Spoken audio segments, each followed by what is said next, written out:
Chapter 1, in which Ophelia Jane Worthington Whittard discovers a boy in a locked room and is consequently asked to save the world.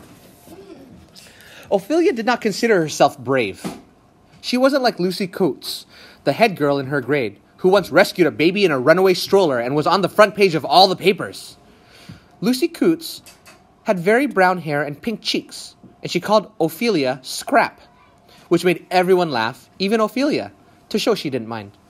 Ophelia didn't consider herself brave, but she was very curious. She was exactly the kind of girl who couldn't walk past a golden keyhole without looking inside. The keyhole was in a foreign city where it always snowed.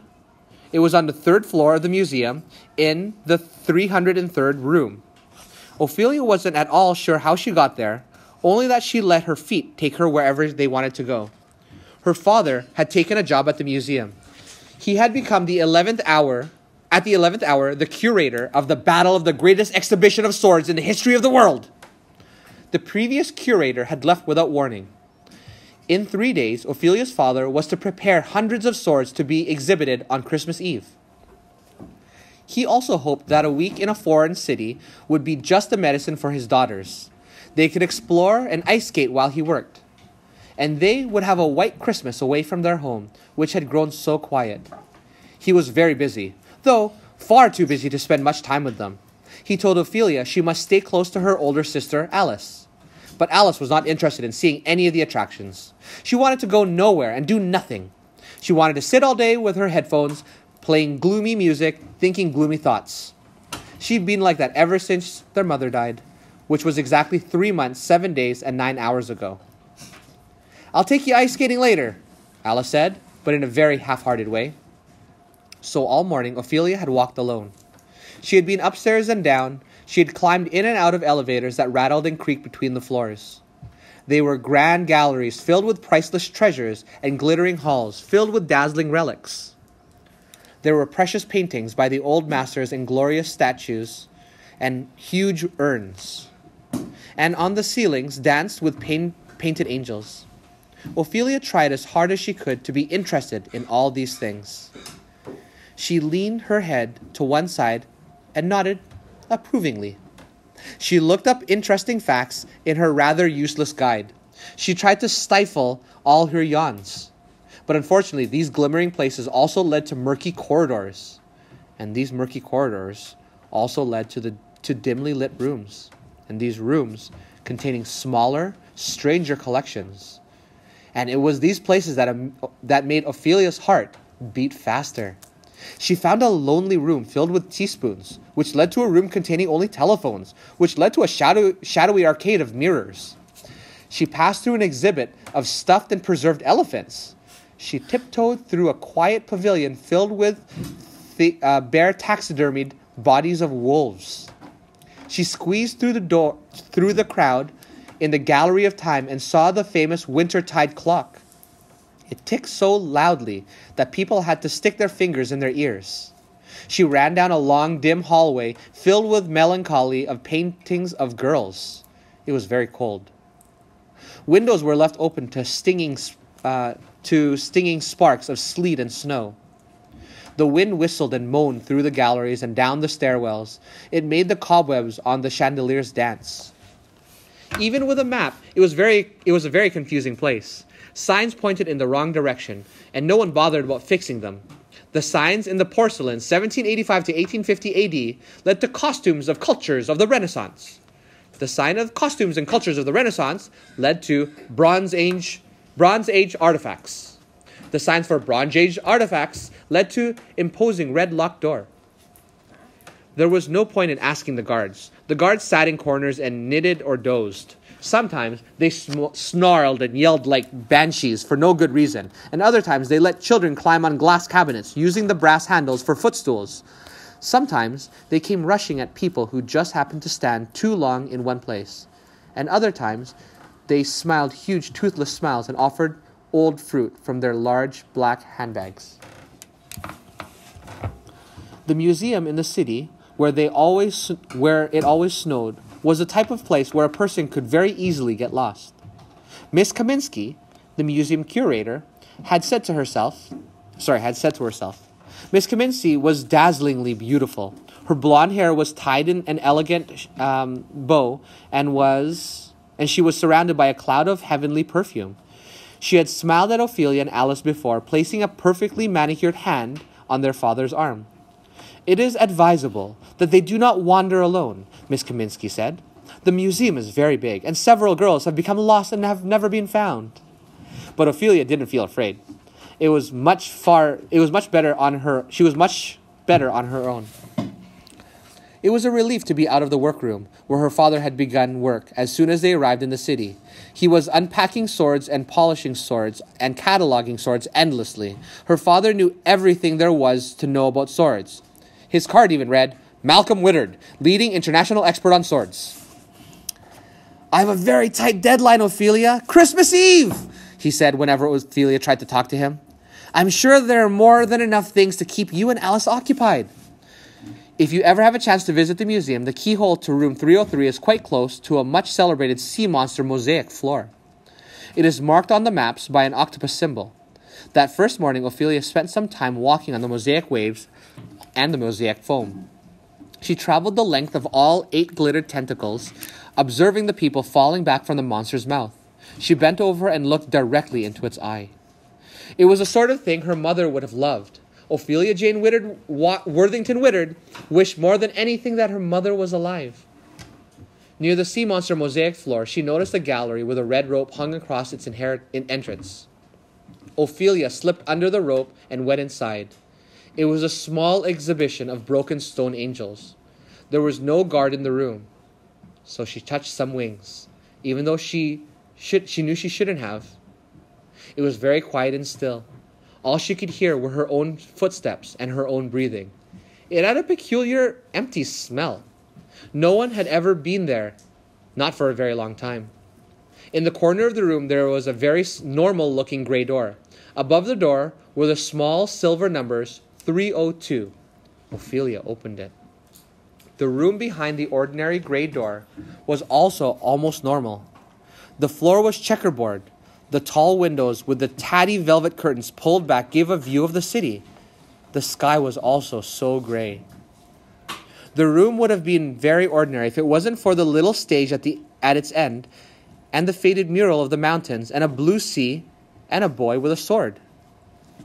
Above this scene, painted in golden letters, cracked and peeled, stretching in the arc, were the words, "The Marvelous Boy."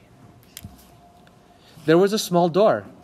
It was hidden among the peaked blue waves with little white caps, and in the small door there was a golden keyhole. Ophelia Ophelia crossed the checkerboard floor and crossed one step onto the stage and walked across the floorboards. She knelt down to the keyhole and pressed her eye against it to see inside. She did it without thinking. It was the type of girl she was. She did nothing except anything unusual. She did not expect to be looking straight into a large blue-green eye. "Hello?" said the owner of the eye. It was a boy's voice. "I come in friendship, and I mean you no harm." Ophelia was on her bottom, crawling backwards away from the door. Her heart was lurching and leaping inside of her chest. She felt for her puffer in her blue velvet coat pocket and gave herself a squirt. Who are you?" she said, or at least tried to. Her words came out squeaky. "I don't have a name," said the voice. "It was taken from me by protective wizards from the east, west, and middle to keep me safe." "But I don't believe in wizards," Ophelia said. "Come closer," said the voice. Anyone would say, "Don't go closer!" Ophelia wasn't stupid. In fact, she belonged to the Children's Science Society of Greater London, which met on Tuesday nights. Of course she wouldn't go closer. It was only common sense. Ophelia knelt, staring at the mural. The beautiful mountain range, the turquoise sea, the boy with a solemn expression, and his sword being raised. She pulled down hard on her braids, because that sometimes made her feel better. "Why can't you come out?" Ophelia asked. "I'm locked in." "A prisoner?" "Yes," said the voice. Ophelia could have walked away. She could have picked herself up, walked backwards from the room. She could have followed her feet all the way past the stone angels, across the sea monster mosaic. She could have run down the long hallway of painted girls and squeezed through the crowd in the gallery of time. She could have raced down the damp creek stairs to her father, cataloging and classifying swords. When Mr. Whittard asked her what she'd been doing, she could have said, absolutely nothing. It's very boring here. But she didn't. She walked on her hands and knees slowly towards the keyhole. What do you want? She asked. The blue-green eye was surrounded by dark lashes. When the owner of the eye leaned back, she could see it was a boy.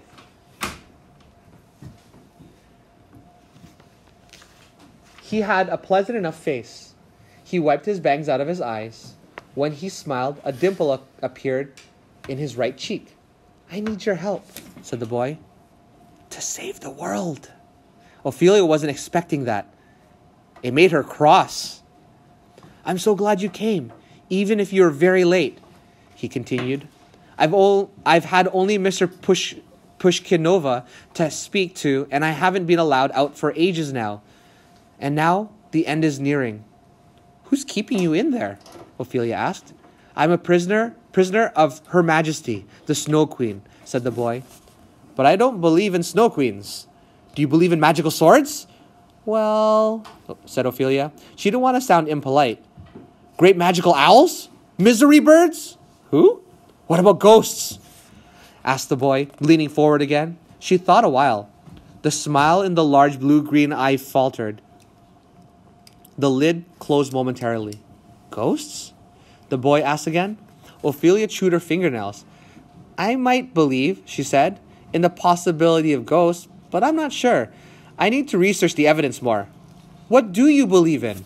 Asked the boy. She didn't like his tone. I believe in a lot of things, Ophelia said, trying to sound very certain. There was a big bang. All the stars are still traveling apart right now. The moon is certain distance from us, but sometimes it comes closer and sometimes farther. That's how it pushes the sea. Everything in the whole world can be classified scientifically. For instance, I am from the kingdom Animalia, phylum Chordata, class Mammalia, order Primates, family Hominid, genus Homo species, and of the Homo sapiens. I only eat class Pisces, and only if they're called sardines. I don't believe in unicorns or dragons or anything magical, really. She took her mouth away from the keyhole and pressed her eye there. Well, they only gave me porridge to eat, said the boy. And everyone knows unicorns and dragons aren't real. But you may believe in ghosts. Maybe, she said. Good. I must tell you many things, he said. If you choose to help me, you must find the key to this door. We need to find my magical sword and the one other who will know how to wield it. On the wintertide clock, there is a number in the little window at the very bottom of the face, just below the doors of chimes, that will tell us how much time we have left. Ophelia bit her bottom lip. I told my father I'd only be gone a little while, she said. Please, Ophelia, said the boy. Of course she couldn't save the world. She was only 11 years old and rather small for her age. And also, she had knock knees. Dr. Singh told her mother she would probably grow out of them, especially if she wore medical shoes. But that wasn't the point. She had very bad asthma as well, made worse by the cold weather and running and bad scares. Ophelia thought this should have all been proof that she couldn't possibly help. She leaned away from the keyhole.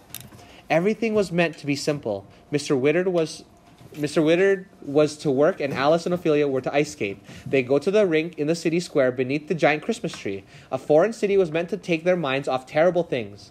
Ice skating would help them forget some of their sadness. Now here was a boy asking her to do the impossible things. He was making everything unsimple. After you've been to the wintertide clock, you must find the elevator in the dinosaur hall, said the boy. That will take you to the 7th floor. You will need to take the left corridor. The right corridor leads to the Queen's chambers. The left corridor is where the misery birds are kept. You must be careful not to wake them. At the very end of the corridor, there will be a small white cupboard with a small white drawer. You must bring the key that is in the drawer to me. He's full of orders, thought Ophelia. Check the clock. Take the elevator. Get the key. Go here. Go there. Why were you chosen by a protector of wizards? She asked. The best way to get to the bottom of things was to ask questions. And how can someone take your name from you? I don't think that's even really possible. The boy sighed. The sigh of someone who is in a hurry, but who knows he has to stop and go back to the very beginning to get anywhere. Sit closer, he said, and I'll tell you. Through the keyhole, the boy said,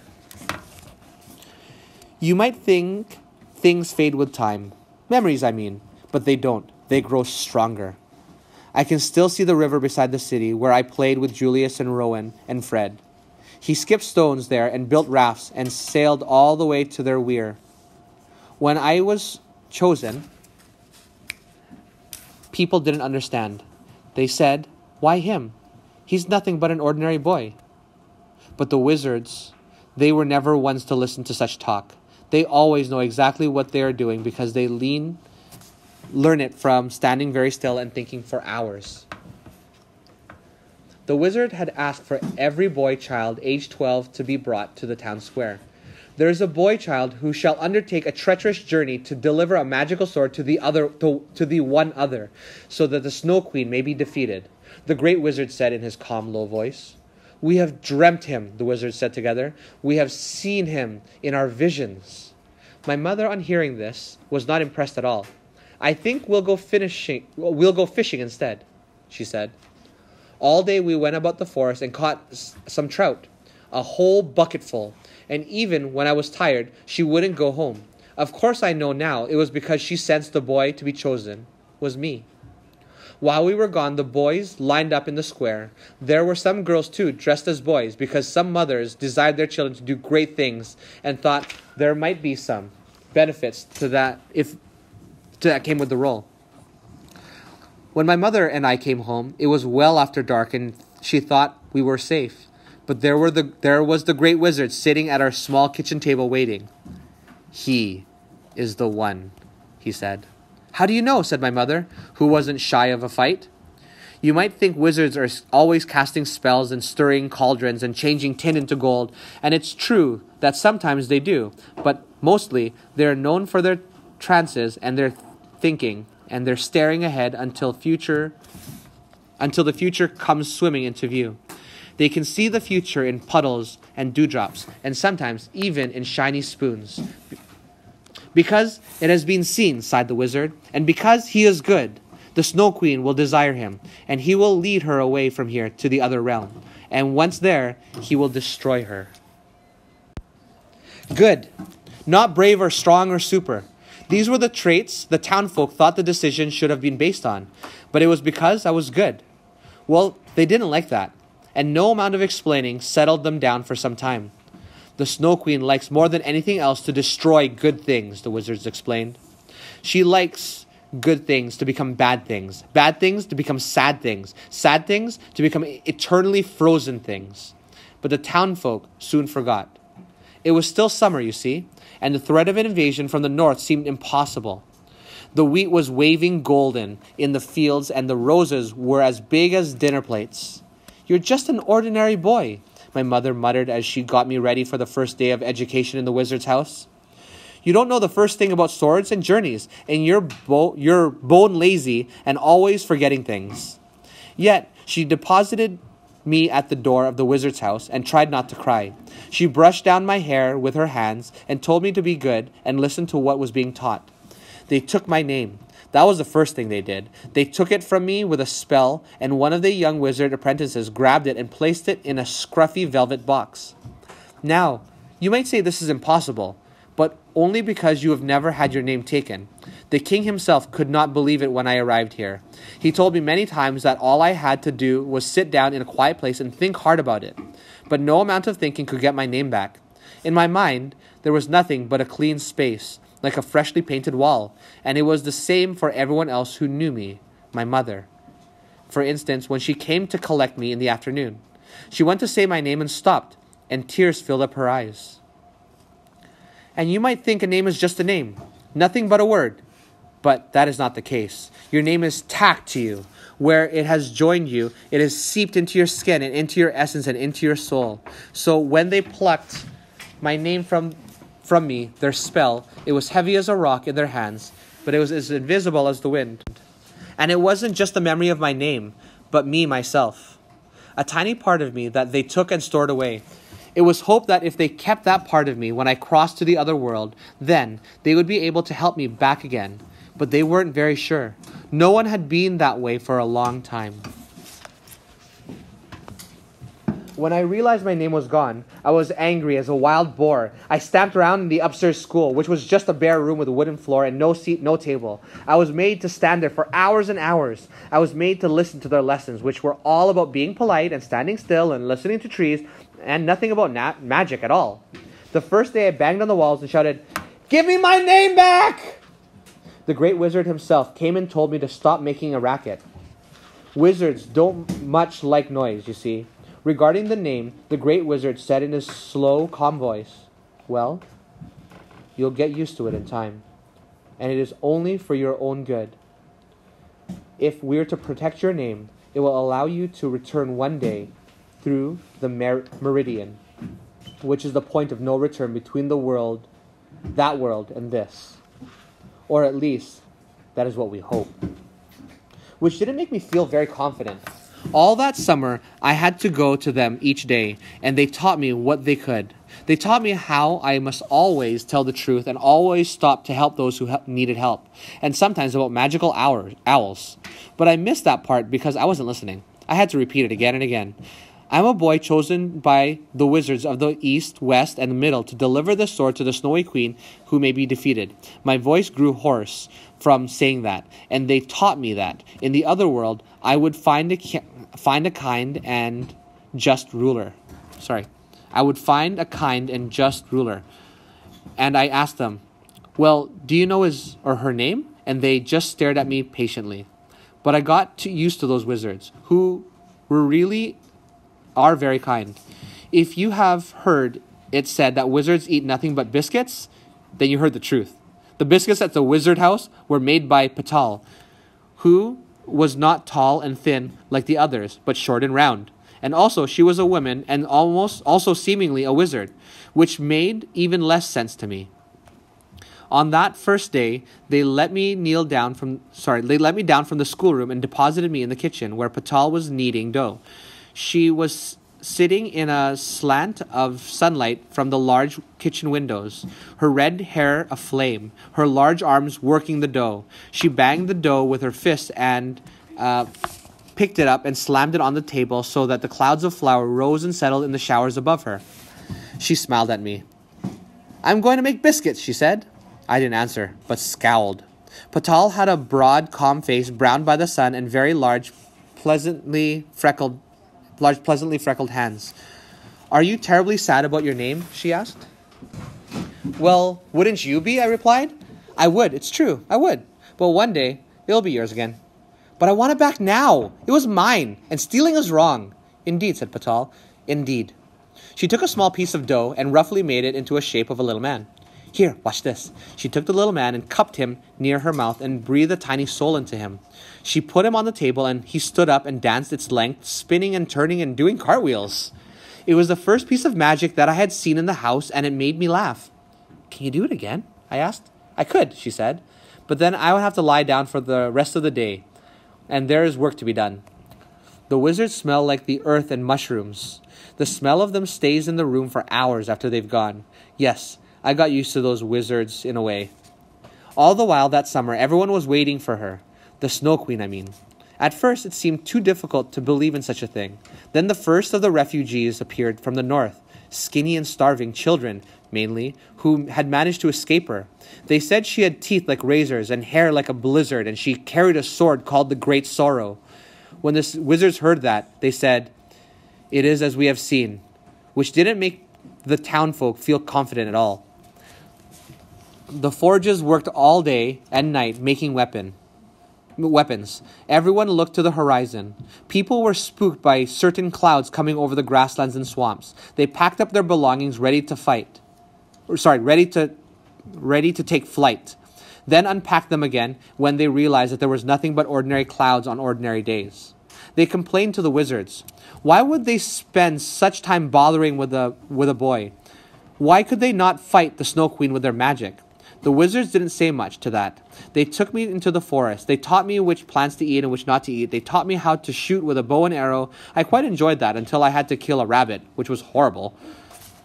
They showed me how to lay my hands on the herald tree, which was a very strange education. You keep talking about a sword, yet I haven't seen one, I said in the wizard's house. Is it all make-believe? They smiled sincerely at that. I mean, none of it makes sense, I said. This one other, for instance, who is that? Shouldn't you give me some details? Like, what he looks like? They smiled even more sincerely, and it was a good thing they hadn't given me the sword yet. Each night I went home, and my mother met me at the door and examined me if I had changed at all. She had been very annoyed about my name in the beginning, but had gotten used to it. My boy was what she had taken to calling me, and it was quite comforting. What did you learn then? She asked me each day. All I could do was shrug. The morning I left the kingdom, I woke with the wizards standing above me in our very own little house, without even having knocked. For 3 days, the air had cooled, though it was still summer. The fruit had browned and fallen from the trees. Everywhere, people were bundling their daughters onto horses and their grandmothers into wagons, and whole processions of people were leaving the city. The river was covered in a lacework of ice. That morning, my mother didn't say much, but held my face between her hands. I don't want to go, I said. Hush now. It's you that's been chosen, and there's nothing we can do about it, she said. Will I see you again? How she cried at that. Please, I said, tell me I'll see you again. And she said, yes, my boy. Of course you will. Patal had made some biscuits then, and my mother placed some bread and cheese inside my satchel. The wizards gave me the compass, which they told me must always point south. But I don't know what to do, I said. You haven't taught me properly. It was true. All their months of teaching me, and I still couldn't make sense of it. For instance, how was I meant to know who this one other was? Couldn't they give me some sort of clue? But I dared not ask again. Can't you write it down for me, I said. I mean, everything I meant to do, just in case I forget. So the great wizard wrote on a piece of paper, very patiently, folded it 3 times and placed it with the biscuits. There were a bow and quiver with just 1 arrow. I said, is that enough? And they said, it is all you will need. Then they brought the sword, which I hadn't seen before, and which was very heavy and plain, and not at all magical looking.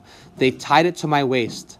We, the protectorate of wizards from east, west, and middle, have made this sword so that the Snow Queen may be defeated, they said. They put a spell on me. They lay their hands on me, all 5 of them.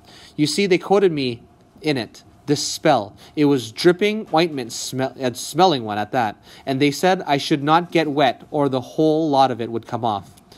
It will cover your scent, which the queen will know, they said, and hide yourself from her wolves and her owls. After that, I wasn't sure what to do.